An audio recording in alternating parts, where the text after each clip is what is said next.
You're listening to the home of cool, irreverent, and entertaining talk, right here on LA Talk Radio.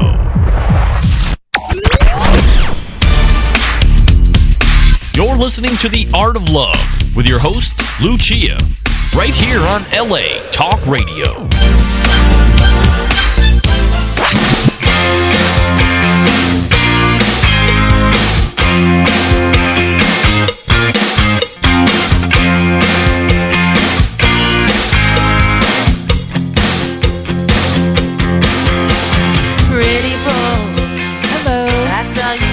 Welcome to The Art of Love. My name is Lucia.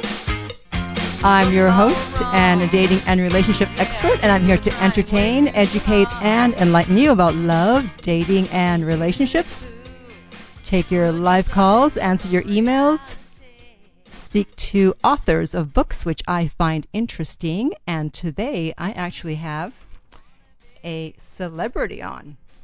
I think it might be my first celebrity. So let me bring him on, and we are going to discuss his book, which is... Hello? Hi. Yeah. Hey there. Oh, you caught me off guard there. Damn. Okay, so I'm on the line with Finesse Mitchell, who wrote Your Girlfriends Only Know So Much. So let me give you a proper introduction here, although I'm sure you need no introduction. Okay, so from BET's Comic View to the Tyra Banks Show, from Comedy Central Presents to the Today Show, Finesse Mitchell got his big break when he was asked to be a featured player on NBC's Saturday Night Live and was promoted to cast member in 2005. He now headlines the top comedy clubs and released his first stand-up comedy DVD, Snap Famous. He also contributes a monthly dating and relationship column in Essence magazine, and his website is finessemitchell.com. So welcome to the show. Thank you. You know, I was like, man, who's she talking about? Yeah, I know. Who is this person? So I love your name. I have to ask you, do you have finesse? Oh, no doubt. No doubt. You have to grow into it, though. Uh-huh. Because I'm from Atlanta, so... And Atlanta is cute when you're 3 and 4 years old and your name is Finesse. Right. But then when you become a grown man and your name is Finesse, you got a lot of explaining to do. You got a lot of explaining to do. Yeah, so... You know, it's funny Atlanta and San Francisco, I just tell people my name, Derek Fisher. Right. Changing something else. You know, it's funny that you were on Saturday Night Live, because I don't know if this ever happens to you, because were you a writer on there before you were actually on the show? No, actually, I just went straight into being a feature player, then a cast member. Wow, because, you know, sometimes I'll be in a situation in my life, and something strange will be happening, and I'm thinking, you know what, this could be a skit for Saturday Night Live. You better write it down. I know. You got to connect now. I can put you in with the right people. Ooh. Well, I'm not a comedian, so I'm not trying to get on Saturday Night Live. No, but a lot of people love to write, and a lot of people always get themselves in funny situations, or just, you know, say you're driving to Orlando, for instance, and like all of a sudden you think of something funny. Right. Yeah.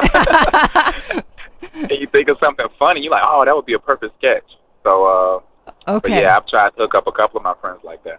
All right. Well, I remember 2 of these life instances, so I'm going to go home and write them down. There it is. And then I'll hit you up. Okay. So now, how did you come to write this book? Because obviously, you know, you're a comic, and now you're writing a book. Like, what's going on? Well, in my last year of SNL, I was actually looking for something to get involved other than stand-up comedy.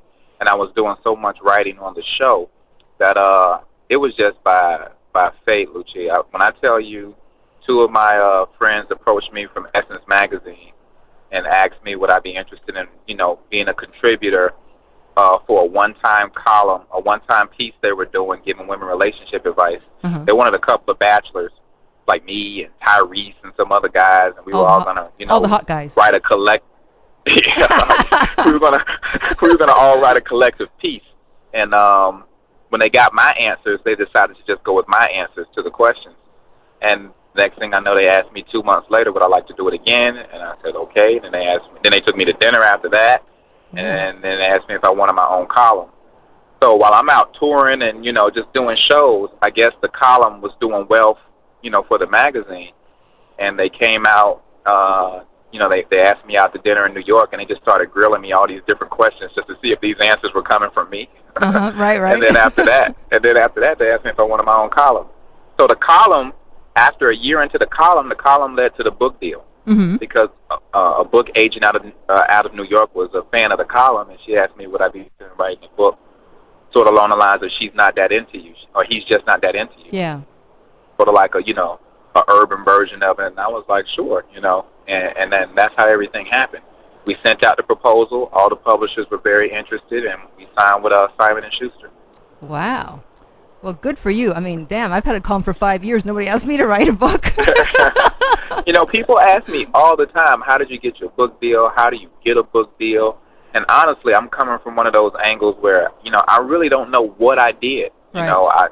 I was writing a column, and the next thing I know, somebody approached me, and then the next thing I know, somebody approached that person, and the next thing I know, they were like, yeah, what would the book be about? So we wrote it down in about 15 pages, what the book was about, who I was, what it's marketing, who we're marketing to, and what the target audience is, and why the book is necessary.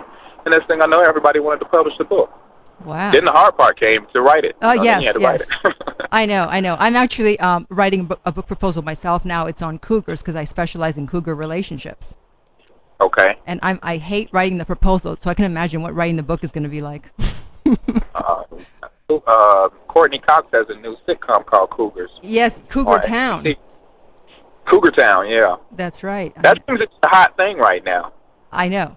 Now you said are you an expert in that field, or do you observe it a lot from a lot of close friends? You are speaking to the top expert in the cougar field. Oh wow! Okay. Now how do you become the top expert in the cougar field? Well, by dating a lot of young men. There it is. All the fraternity boys, watch out. Lucia is on the prowl. Yeah, right. Maybe a little older than fraternity boys. Well, fraternity boys are for life. Well, I heard you were in a fraternity. I'm still a Kappa Alpha Psi Fraternity Incorporated. I want to give a big shout out to all my Kappa brothers out there. Yes, I'm sure they're all listening. Fraternities, we take it to the grave. We get brands and tattoos. It's not over once we finish college, but with a lot of white fraternities, they always talk in past tense. Oh, I used to be a Pike, or I used to be a Big F, or something like that. Yeah, but it's for life. Way to go. So once a Q dog, always a Q dog. Once a Kappa, always a Kappa. Right. So now, are you married? Very married. Very good. I just had my 1 year wedding anniversary, September 13th. Well, they say that the first few years are the most difficult. Are you finding that? Yeah, the first few years are the most difficult. Uh-oh. But it's like we've been together, going on 5 years now, or for 5 years, and then, we just had our 1 year wedding anniversary. And I think you're always learning people, you know what I mean? I think you're always learning something new about yourself and something new about your partner, you know what I mean? Yeah, you always have to keep growing. It's a constant growth process. So, you have a lot of great one-liners in this book. Your girlfriends only know so much. Of course you'd have a lot of great one-liners. You're a comic. Hello. I tried to write it as funny as I could, but as informational as I could at the same time. Well, it worked. So let me say one of them now. You said, before I can help you find the one, you must first find you. Mm-hmm. And that's the opening poem, right? That's right. Hmm. Did you write that poem? Oh, no doubt. Do you like it? Yeah, I didn't know you wrote poetry. I didn't know either till I started typing.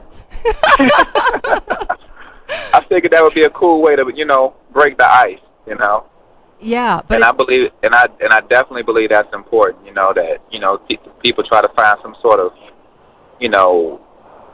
have some sense of who they are and where they're going and the direction they want to go in. Mm-hmm. I feel like that's extremely important when you get into a relationship. That way, if you're compatible with somebody or not. Right, because but if you don't know any of those things, and then you start dating somebody and they into a whole lot of stuff, you just don't go along for the ride because you don't even know what you like about yourself.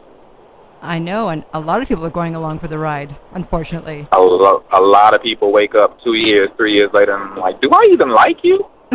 Or like, what happened? Yeah. And meanwhile, the other person didn't even know they did something wrong. I know. Well, usually it's the guy that doesn't know anything's wrong, if I may be so sexual. Right. The guys are always like, but I thought you were happy. Right, absolutely. Duh. I guess that's probably why you have the date quiz, so people can figure it out to see if they're even ready to date. Well, a lot of people are scarred from past relationships, and then a lot of people are not even that. A lot of people are just so used to being by themselves, they just have a hard time either sharing or compromising or being a team player. So that quiz in the beginning is sort of like, where do I rank? Am I ready to actually get out there and get my feet wet, or am I ready to just date, or am I ready to be monogamous and look for a really serious, committed relationship? Right. So that's a good quiz to start off with. And then you said that men can detect when something isn't right and they pull away. So how do they know? Is it their mantuition? It's a bunch of things. You know, men are very sneaky. Our men have objectives where they just want to sleep with you and keep it moving. I didn't know that. And then, yeah, you know, that's some of the things men try to do. Wow. You know, but other than that, you know, some guys look for little things to say, you know, is this person right for me? And if not, you know, do I want to get too deeply involved before it's too hard to pull away? You know what I mean? Mm-hmm. So guys are quick to call a girl crazy in a minute, Also. even if they're the one driving them crazy. Right. They usually are. Yeah. I know, and that's the thing. The difference between men and women, I find, is that, you know, the guys are willing to pull away. Even if they're emotionally involved, and yet the women, even if the guy, you know, beats them up or whatever, they're still willing to stay. Yeah, women are more nurturing like that. Women are more get emotionally attached. A lot of times because sex is involved, or because they have invested a lot of time and energy, or they're just comfortable with the fact that they have a man. You know, so all of a sudden you have a man, and then all your people know you have a man, and then it doesn't work out. Then you got to explain to everybody why you don't have a man, because they were thinking life was perfect. Right. So a lot of times people don't want to break up because of reputations and how they may be perceived by others. And then after that, there's so many reasons why women will stay, whether it's just, you know, low self-esteem, or whether it's just, you know, just being frightened to be back out there on their own, or just too financially committed, you know, to a situation where it's like, okay, if I leave now, you know, where am I going to go? Or this guy's going to take half my money, or whatever the case may be. I mean, women really think into all that stuff. Well, guys just get up and go. Right. Which is probably a good thing, actually, you know, instead of thinking. Yeah, I think in some situations it's best to just get up and go. Right. You know? I agree. Okay, so paraphrasing what you said, the biggest weapon of guys who are just playing is a woman's eagerness to get involved with someone. I find that to be so true. Hello, you better speak it. Oh, that's something I said. Uh-oh. But that's true, right? Yeah. I know so a lot of my wife's girlfriends really want to be in relationships. So they're really looking for the right guy. And even if they got a guy that's maybe half of what they were actually looking for, they like the idea of dating. You know, whether they are looking at father time because their biological clock is ticking, or whether they just want to date. They want to be with somebody. You know, and it's hard to be around people who have that mate, and they can always date, and they can always go back to someone where a person always goes home alone. You know, they get tired of that feeling. Yes. Yeah, I think so. Guys will prey on that sometimes. I know. The thing that I'm trying to teach women is that, you know what, it's better to be alone than with the right person. I mean, with the wrong person. With the wrong person, right. But sometimes loneliness, even though I always preach that too, but loneliness sucks too. Yeah. You know, I just think sometimes it just gets to the point where, you know, people get too emotionally attached, whether it's sexually, physically, emotionally, mentally, with somebody who they knew from the get-go was not the right person. But they were just passing the time until the right person came along. Now they find themselves stuck with the wrong person, or the wrong person wants to leave them, and it's an ego thing because they don't want to be left by somebody they weren't that interested in the first place. That's right. It's like, I'd like to leave me. You know what I mean? I know. Unfortunately, I know all too well.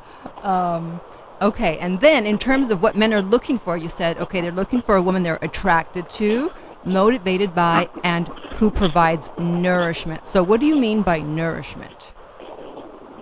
Well, all men love women who know how to maintain a certain a certain happiness and calmness about themselves where it's like, man, I can't wait to get home, because that's like the safe zone. You know what I mean? Mm-hmm. And a lot of times when you can make like a happy home for somebody, people always say that term. You know, guys always say, you know, don't mess up a happy home, don't break up a happy home. Yeah.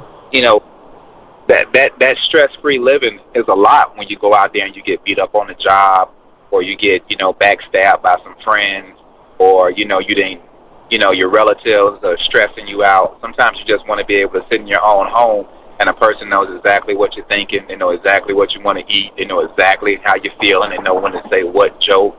It's that comfort of home.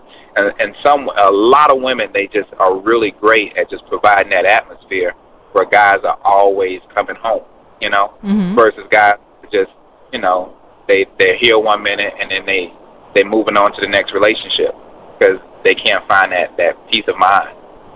So then, out of the three things, the attraction, the motivation, and the nourishment, which one do you think is the most important that guys are interested in? Well, when it comes to guys, believe it or not, the shallowness of it is attraction. They got to be able to look at you. Well, okay, yeah. It got to be something about you that they saying, this turns me on. Yeah. This is the girl I want to talk to over all others. Then there's that motivation where you're like, man, I want to do right. You know, I want to make sure that this woman doesn't want for anything. Man, I want to make sure that I got, you know, all my ducks in order. You ever heard guys say, yeah, I would marry you, but I'm just not financially ready yet. Yeah. You know what I mean? And they always throw that up as an excuse. Right. Well, some guys use it as an excuse, but some guys really want to be set so that when they do make that move, you know, it's an easy transition, because finances can easily break a marriage apart, mm-hmm. easily break a relationship apart. We all know that. Right. And so, and then what's the last one that I said? Nourishment. What's the last one? Nourishment. What did I write? Yeah. Now nourishment. If your woman can't cook, you can always eat out. So that's why that's last. Okay, got it. So let's on. But women who can cook definitely have an upper hand over women who cannot. Uh-oh. That might be why I'm single. That's true. but I know plenty of men who went back just because of the cooking. Oh, okay, but look at it this way: women who can't cook. If you're with a woman who can't cook, then you can never get fat. Yeah, there it is. Okay. That's funny. That might be the next book. That might be your next joke. That might be the next joke. Look at it this way: if your woman can't cook, you'll never get fat. Well, it's true, you know, because I mean, I'm not fat, and I never will get fat because I can't cook. So there you go. Okay. But then you could be eating out all the time and eating the wrong things. No, you wouldn't eat. You wouldn't eat out. You know, obviously, duh. You would just hook up with a guy that loves to cook. Yes, I had one of those. And how did that work out?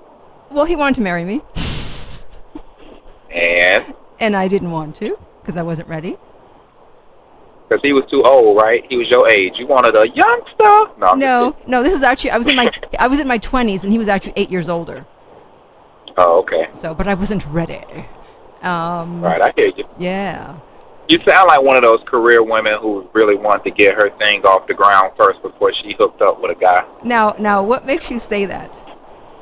Well, because you said this guy would cook for me, which obviously he showed you love. Uh-huh. You know what I mean? Yeah. And then I know he looked like something, because career women love to have those guys that look like something. Whether they work out or whether they just got a nice head of hair, mm-hmm. or they got a pretty smile, they got to look like something. But at the same time, it's like you don't want to be put in a box either. You know what I mean? You want to be able to leave and come as you go and make sure you're making all the right connections to get what you're trying to get off the ground. And sometimes older guys can hold you back from doing that. Yeah, I can see that. But see, the reason he cooked actually was because this was in Italy when I was living there. He owned a little mini supermarket, and so he would bring fresh food home every night and cook it. And I would just sit there. And you threw that away? Yeah. Hey, if you're not ready, you're not ready, right? I mean, you know all about that. Absolutely. Yeah. Absolutely. So. Okay, now. Because that's the worst. That's the worst, to get into it and then say, you know what, I'm not ready. Mm-hmm. But it's the day after your wedding day. And he actually said he was willing to wait as long as it took. Man. I know, but I still wasn't ready, so there. It's best for him that he married someone else. Trust me. You saved him, huh? Yes. No, because he probably wanted a housewife or whatever, kids and all that, and I wasn't that person. So, anyways, enough about me. Let's talk about you. I'm always overanalyzing people. You give me a little bit of information, I'm gonna run with it. Right. I see that. Well, that's what happens, I guess, when you're a comic, because you have to analyze everything. Mm-hmm. To get the joke out of anything. Okay, so on to the wonderful topic of sex. So my favorite chapter. Yes, everybody's favorite chapter. So it's funny. Okay, I'm going to quote this line here, and I'll tell you a story that happened recently. It says, "If it doesn't feel right to you, but you can tell it's feeling right to me, keep me vertical. Don't let me." Yeah, I found that very funny. "Don't let me lay down anywhere, and don't come sit on my lap to cuddle." So, I actually read this the other day, and then someone was over last night, and I didn't want to do anything. And I wanted to talk to him about something, and so I laid down on the floor, and he was on the couch, and so what do you think he did? He joined me on the floor. He got horizontal on the floor. Absolutely. So I guess maybe you need to add next time, and also you stay vertical too. Right. Like, the only way you can do that is if you sit in a chair. You have to sit in a love seat or something like that. Now, if a guy tries to squeeze in the love seat, you're like, hey, no room. But if you're on a couch, even if you're just sitting on the couch, there's pretty soon he's going to lay on his back and pull you on top of him, or vice versa. Right. Somebody's going to get horizontal on that couch. Someone's going to get pulled. But you thought you was slick just laying on the floor while he was on the couch. All you told him was that you wanted to have a picnic. That's all you said. You said, girl, man, get down here on this floor with me. And I so wasn't. I just like laying on the floor, and I was very comfortable. And I thought, great, I'll lay on the floor. He'll sit on the couch, and we'll talk. And instead, next thing you know. Was that his first time over? No. But actually, nothing happened, because I'm a grown woman, and I stick to my guns. Right. And besides, did he try more than once? No. You know what? Actually, he was so tired he fell asleep on the floor. There it is. Maybe you just have the most comfortable floor in the world. Well, my atmosphere at home is very comfortable because I had, the spa channel on and the fan going because it was hot. And plus, my own vibe is very calm. So I think people come there and they go into like a comatose state. Right. So, but this is. Not to mention all the candles and incense burning and soft music playing. No, I'm just kidding. Yeah. No, not last night. No candles. But so I mean, this is true because, like you said in another section of the book, it's bad for a grown woman to be messing around with someone on the couch without having any intention to do anything. Right. Men always think sex first. I mean, if you invite us over to a private place, obviously you're looking good and smelling good. You're walking around real sexy. We can't help but think sexually. Right. Now, if you want to wait, we'll wait. And if you want to do something right then and there, we'll do something right then and there. But we're definitely playing off of the vibes we're getting. Right. I know, because a lot of times women, they just, they want to look sexy, and all that, and they're willing to up to a certain point, and then it's like, no, I don't think I want to go anymore. Right. Women, but men take sexiness and makeup and perfume and jewelry. We take all that as, she want to sleep with me. She got dressed up. You know what I mean? When that could just be your normal routine to entertain somebody. That's right. But, yeah, because people always want to look their best. And when someone doesn't, that's when you can tell they're way too comfortable way too soon, Right. And no flannel pajamas ever, no matter what. No matter what. No matter how long you've been married. Ever. You can have plaid, but not flannel, not that thick, not that, I have plaid. You do? I have plaid boy shorts. Plaid what? Boy shorts. You know what those are? Oh yeah. Yeah. Yeah, my wife has plaid, like kung fu twist tie pants or whatever you call them. But those real thin ones that are real sexy. Right. Just lays on her. Did you meet your wife on the road? I met my wife in my last season of Saturday Night Live. I came down to South Florida just to hang out with a good friend of mine. and I happened to meet her on South Beach. Well, I happened to meet her at my friend's house, and we all went to South Beach as a big group. And then she and I just kind of hit it off, and then we just started dating. Then went from long distance to, you know, moving in with each other, and then went from moving in each other to engagement, and went from engagement to the big day. Wow. So once in a while, a long-distance relationship can work out. It can work out. Like if a guy, especially if the guy's ready and he knows what he wants. Yeah. And, you know, he's guiding the female down that road, and you can tell when a female is not interested because, like you said, you either let a guy know or you start acting in a way where he's like, she's not on the same page as I am. Mm-hmm. But, you know, with us, everything was just, it was an easy flow, an easy transition. You know, we were making easy decisions. And next thing I know, you know, two dogs and a cat. Boom. And a fish. Okay, so back to the sex. Now, in terms of first date sex, you said that sometimes men frown on women having sex on the first date, and sometimes they don't. So what determines whether they're going to frown on it or not? If we like you, like you.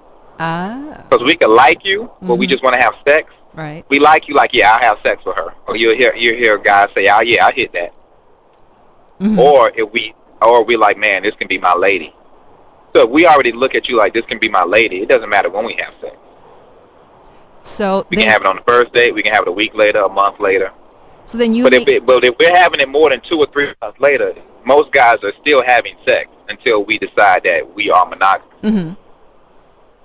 Right. Yeah, no, I know that. But then I always say, well, as long as I'm not having sex with you, I don't care if you're having sex with other people. Right. Right. A lot of women don't do that. A lot of women want you to say, a lot of women go by the rule of, while we're dating, even though we're not having sex, don't you have sex with anyone else? Well, yeah. Well, since I know men, I know that's not going to happen. Right. So I just assume that they are and go from there. You sound very experienced over there. Yeah, a little too experienced maybe. So you're saying that maybe a guy may know, like, right off if he's interested in the woman being his lady? Oh, absolutely. You know, sometimes people walk in a room and you're just automatically blown away. You're just like, wow. And then it takes somebody to say something really dumb or a high squeaky voice or bad breath or something make you say, ugh, what's that about? And then all of a sudden, you know, you quickly land back on the ground. Right. But if everything keeps going smoothly, then you automatically think to yourself, okay, she has to have a man. She has to have a man. So then you intimidate yourself from going over to talk to her. And that's why a lot of cute girls stay single, because guys won't approach them because they already think they got men. Mm-hmm. And a lot of girls, you know, who are used to being approached or who are raised in a certain way, they won't approach the guy. Right. So it's like a stalemate. People leave. They never really got to know each other. And you're like, man, you know, I just wasted my night, you know. Or they hear 2 days later, so-and-so thought you was cute, you know.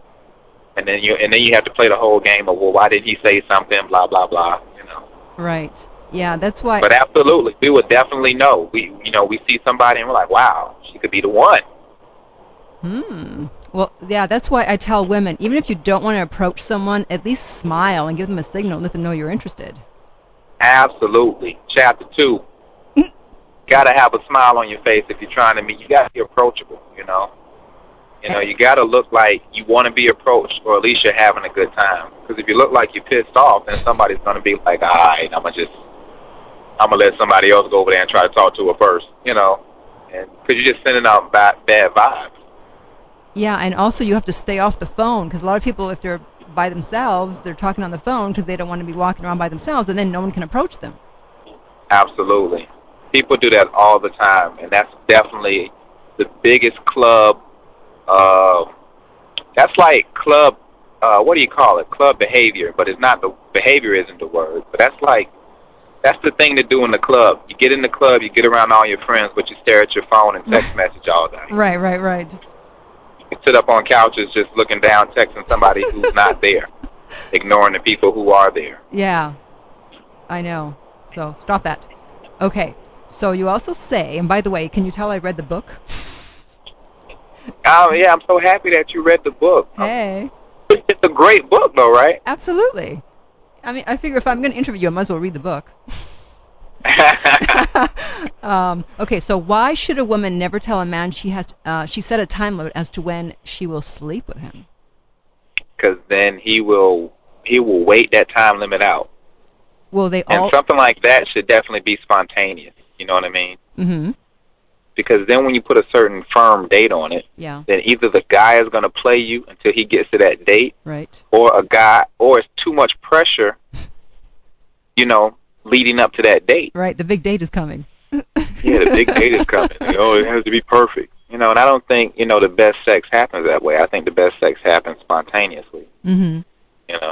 You just have to be adult enough to say, okay, this is what I want to do. I know what decision I'm making. I'm going to be safe about it, and I'm going to go for it. I'm an adult. But to be like, okay, well, in 3 months, everything will be perfect, and I will be ready, and you will have earned this cookie.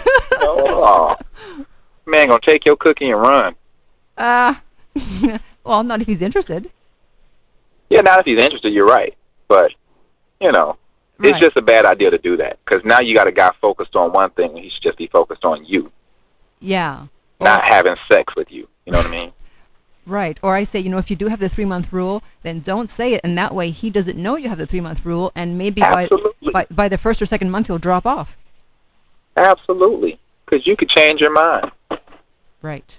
Exactly. You could absolutely change your mind, and now you're going to feel bad for having sex in 3 weeks instead of 3 months. Although usually there's the 3-date rule, which I think is retarded. Yeah. Different people flow with different things. I don't know what works. I've dated a whole hell of a lot in my day, mm-hmm. and every situation was different. Yeah. So for people to stick to their guns, that's that's great. But then to tell other people how they should act and behave in those situations, I think that's crazy. Because every situation isn't the same. Yeah, I can give somebody the perfect advice, but it worked with me. Right. You could be dating a jerk. It's not going to work with you if you're dating a jerk. You know what I mean? Yeah. So that's the wrong advice to give you. Right. Like because women always ask me, well, when should I have sex? And I always say, it's better to wait because no one has ever regretted rushing into sex, but people have regretted rushing into sex. I know. I'm dyslexic. Okay, you know what I'm trying to say. They've regretted Absolutely. rushing it, but not waiting. No one. Right. So. I don't hear a lot of people saying, "Man, I should have got it. I should have just," you know what I mean? Should have just rushed in. Right.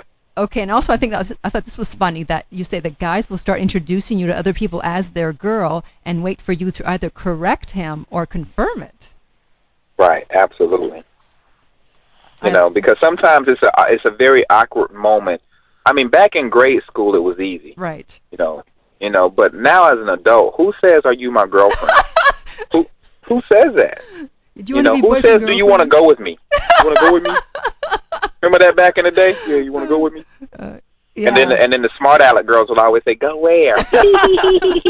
when they knew what you were talking about. Right. So now, you go out and it's been a couple of dates, or it's been over a month, or a woman sometimes lets you know that, I'm not seeing anybody but you, and you're like, oh, okay. And you just go and say, yeah, I'm not seeing anybody but you either. But then it's that public rule when you get in front of friends and everybody where you say, hey, this is my girl, this is my girlfriend. And if she doesn't correct you, then you all good, If it's a long car ride home because she's silent, then you're like, uh-oh.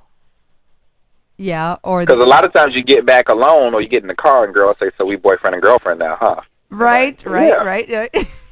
They want to confirm it. They want you to put a stamp on it. Well, I heard you introduce me as this, but is that what we are? Yeah, that's what we are. Well, you're my lady. We want to make sure we heard right. Absolutely. and we was hoping that you heard so that you could confirm it, so that it wouldn't be an awkward moment. Okay, so then I guess the way to find out if you're someone's girl is to go out to a party with your guy and see how he introduces you. That's the test. Yeah, you can always ask, but you know what? When a guy automatically tells people that without even, it's just hey, this is my girlfriend so and so, and the look on her face, especially if that's what she wants. Mm-hmm. Man, that's priceless. That's one of the best moments in the relationship. Right. That's almost Because right. she goes home and tell her girlfriend, yeah, Finesse saw me his girlfriend today at the party. No. She texts her girlfriend 5 minutes later from the bathroom. Yeah, there it is. You're absolutely right. Okay, nobody's waiting to get home. That's too long to wait.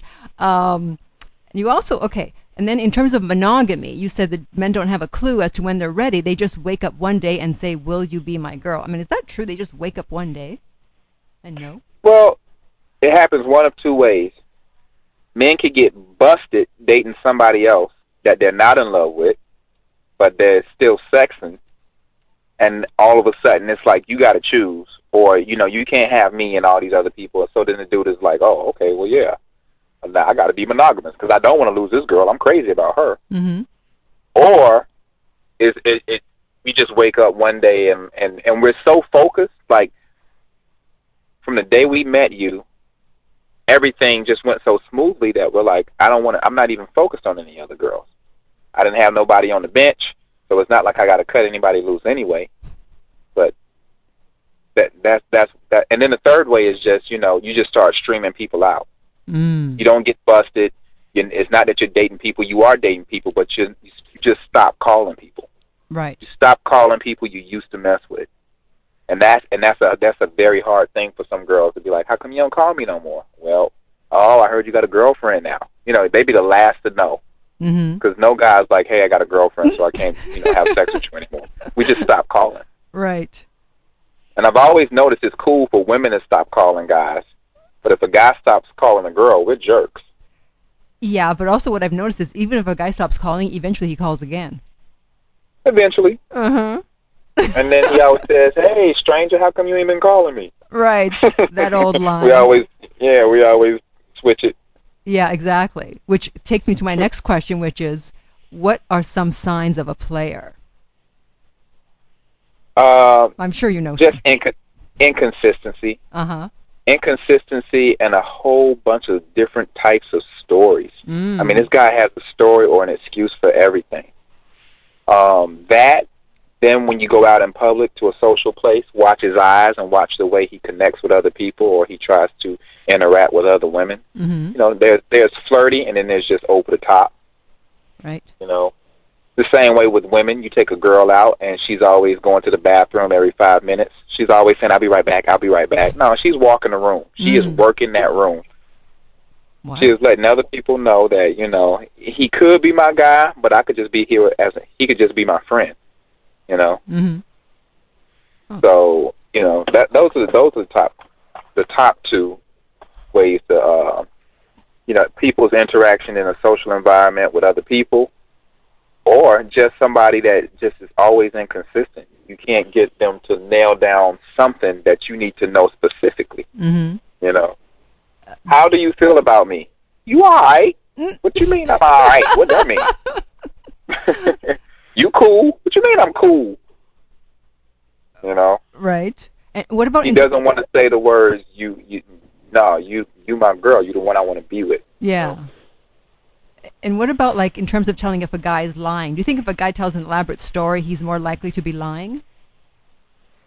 Yeah, I think if a guy goes into a bunch of details with a story, that they're lying. Why are you late? Oh, okay. Okay, first of all, it was raining, right? Now, you know how I get when it be raining. Then I got pulled over. And when I got pulled over, I said, man, do I have my wallet? Like, he goes into so much detail that you're like, wait a minute, Yeah. So I think that's one way to tell people are lying.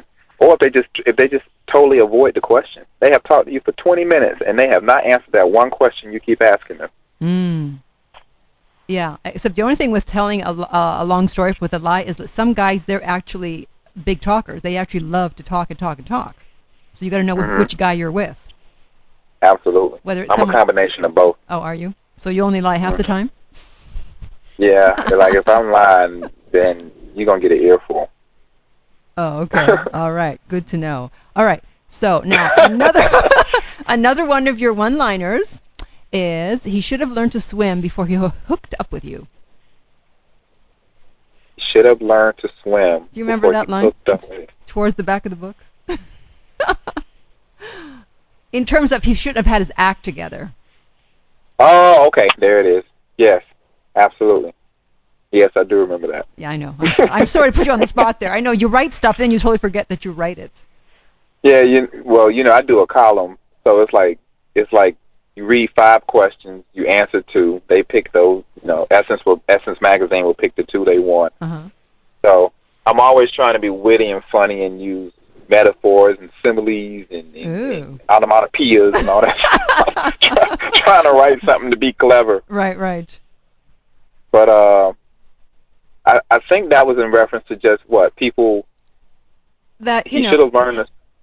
Go ahead. He should have had his act together, before, meeting you. Because if you're at a certain level and he's not there yet, well, maybe if he had gotten his act together beforehand, then he would be at that level. Right.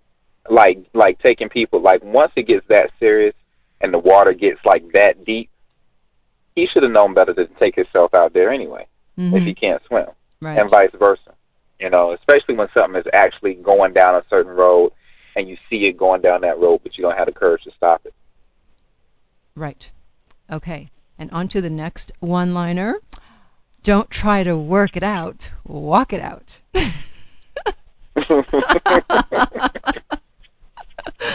Now that's in reference to the song, one of my favorite rap songs. Which one is that? That's called Walk. It's the song, I walk it out, I walk it out, I walk it out. East Coast walk it out. That's called Walk It Out. I don't know. It was just this big rap song that was real popular 2 years ago where everybody was walking it out on the dance floor. Oh, I don't remember that one. So Who sang it? It was me. It was me. It was you? You don't remember that song? I walk it out like Usher. I if you don't. say real talk, I probably won't. But never mind. That's a remix. Oh, okay. Anyways. But that's basically. I know that was in reference. That was in reference to saying that if something is too far gone, sometimes you can't fix something that's just too broken. Mm-hmm.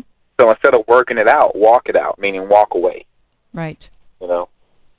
Brilliantly said. I may have to plagiarize you at some point. And why do you think that men won't tolerate a woman who cheats, whereas a woman will?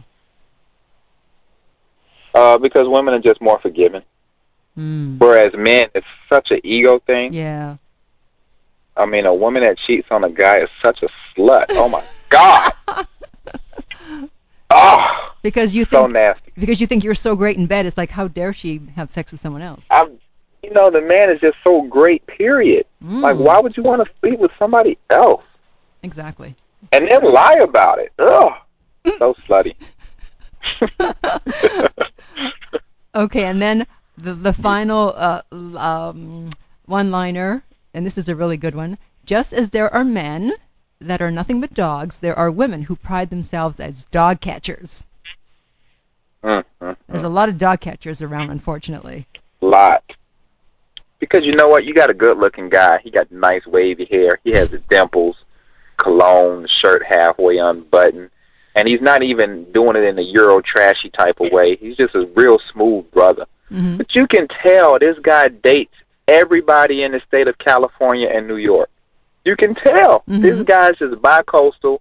He's charming, everybody. And he tells you, I'm dating, I'm just dating. And women constantly go after that guy. They constantly try to get that guy to only date them. And they get their heart broken. Mm-hmm. And that's when I say, if a guy, he's not going to say, I'm a dog. He's going to say, yeah, I'm dating a bunch of people. Mm-hmm. So if you go after that with the biggest net you can find, trying to say, yep, I'm going to grab this guy up and, I'm going to change his ways. And if it doesn't work, then that was your fault for going after that puppy in the first place. Told you he was a Rottweiler. You think he a puppy. This man is vicious. He just got a nice, charming smile with him. Yeah, and this reminds me of someone wrote me something on MySpace, and they said, how come all the hot women and men, their status is always single? And I was wondering the same thing. It's like you go on Facebook or MySpace, and you see some hot-looking guy or girl, and they're always single. It's like, how can all these people be single? Well, here's the thing. A lot of those people on Facebook and MySpace are not single. That's right. Their status is single. But they're not. Just the status is. They're not single. Yeah. Half the people on those social websites has a mate that don't even participate on those things. So you can put whatever you want to put on those things. Because like my girl isn't in my wife is in the MySpace. know what I mean? Right. But we got on, and I had to get her onto Facebook, you know. But, you know, I've clicked on some of my friends' pages that I know are in relationships, and their spouse is nowhere to be found. But they got 800 and something friends. And they're single. You know, and hey. So those things are the biggest troublemakers right now as far as MySpace and Facebook, because it's an instant point and click to trouble. I know. All I have to do is click on this person and say hello and put a picture of somebody else up there. Yeah, or someone puts a comment. This happened to a girlfriend of mine on, you know, a guy's page, and she said, "Oh, I'm the future Mrs. So-and-so." And so the girl he was dating looked at this and goes, "What do you mean she's the future Mrs. So-and-so?" And she found out he was cheating. Absolutely. Or it's funny because on my page, I'm almost at, I'm into Facebook more than I'm into MySpace. Yeah. It's hard for me to check MySpace, but my Facebook, I'm always changing my status. I'm always, you know, and if a girl comes on there, I can always tell when somebody just got on my page, because it's like, "You are so fine, you are so cute." And then 50 comments would be like, "He married, girl, blah, blah, blah, blah, blah." And everybody would just take shots at this girl like, "He is married, blah, blah, blah." You know? So I don't even have to defend myself because all my Facebook friends do it for me. So it says that you're married, but you're saying that women don't look at the fact that you're married, or they don't care? Either some don't care, or, you know, they think they can just, you know, put a comment, any type of comment on there, and sometimes, and they get easily corrected quickly. Yeah. By other friends. I got like almost, you know, 4,000 something friends now. Wow. Well, good for you. Are you on Twitter? I try to tweet, but I just can't keep up with it like that, you know. And I think if I ever had it downloaded to my phone, if I had a proper phone that could hold the Twitter application, that I would do it more. Because for my career, like, you know, I just got back from Canada, touring Canada, and I'm always just on the road and just doing comedy shows. So I love to say I'm about to go on stage, and then a bunch of people will hit me and say, "Good luck, kill them, knock them dead, blah, blah, blah." But then, you know, I'm only doing it from my computer, so right now that's kind of hard. Twitter is a thing that you should do from your phone. Yes. So if you can't do it from your phone, it doesn't make any sense. Right, and actually... Because people send tweets every 5 minutes. Right. I'm actually on Twitter, and this morning I put up a message that you were going to be on the show, and strangely enough, I immediately got 40 new followers. Wow. So I don't know what's up with that, but apparently, you know, you might want to get on Twitter. Wow. Yeah, so thank you for that. I'm going to put your name up welcome. every day. No matter what my tweet is about. And I never work Twitter. I think I have 1,500 followers, but I never work it the way I should. And as soon as I get a better phone, I'm gonna start doing it, because it is a good device just to let people know what city you're gonna be in, what time you're going on stage, what location, you know. Yeah, come on. Other than that, I have friends that say stuff like, "On my way to the bathroom, I hope everything works out." You know, it's like, oh, why would you put that on there? Yeah, exactly. Well, you know, it's about time you got yourself an iPhone there. Yeah, no. I think the iPhone is my next purchase. Yeah. So we are at the end of the interview, unfortunately. It's been great. Lucia, I had such a great time. I know, it's been a blast. I mean, this has been very thorough. That's right. I made sure that I covered everything. So your website is finessemitchell.com, and is there anything you want to plug? Well, I'll be in L.A. next week. I'll be in L.A. the 5th through the 9th, hanging out at the Laugh Factory Comedy Club in the Improv. Well, then you got to get me a ticket. Go ahead. You got to get me a ticket then. No doubt. We'll definitely Twitter each other and Facebook each other, and all that other you'll stuff. know exactly where I am. All right. So you're now. And then other than that, I'm just hitting a bunch of colleges. Want to give a big shout out to Kent State, going up there, and then East Carolina University, going there, and I want to give a big shout out to Essence Magazine, who keeps holding me down every other month with my column, Old Brother. All right. So that sounds great. That's that, and the next thing I'm doing is working on my TV show. I'm working on a TV pilot where I'm writing it myself, and I'm almost done with it, and I'm excited about that. And my second book. I just don't know what the title is yet, but I have a lot of chapters and a lot of good, funny stuff. Just got to put that right title on it. Yeah, the title is the most important thing, actually. The title is what sells the book. I know. a few words can make you or break you. That's the title right there. What? A few words can make you or break you. No, you don't get no royalties. What? Okay, I'm stealing that. Just give me credit or something. Okay. All right. Well, thank you so much for being on, and good luck with everything. Thank you so much. Okay. Bye. And give a shout out to Julie for me. I will. Julie Griffin. Okay. Okay. Bye. Bye. Okay. Well, that was Finesse Mitchell, and the book, of course, was Your Girlfriends Only Know So Much. See, I knew it would be a great interview because he's a comedian. Comedians, well, they know how to talk because that's what they do for a living. What's that joke that they say, what is the one job where it's not good if you fall on your face? And that would be if you're a comedian. Something like that. Did I just mess up that joke? Probably. Hey, I'm not a comedian. All right, it's time for me to get out of here. Thank you so much for joining me. Remember, my website is theartoflove.net. Sign up for my weekly newsletter. Read excerpts from my book at lessonsoflove.net. And remember that love inspires, empowers, uplifts, and enlightens. You're listening to The Art of Love with your host, Lucia, right here on LA Talk Radio.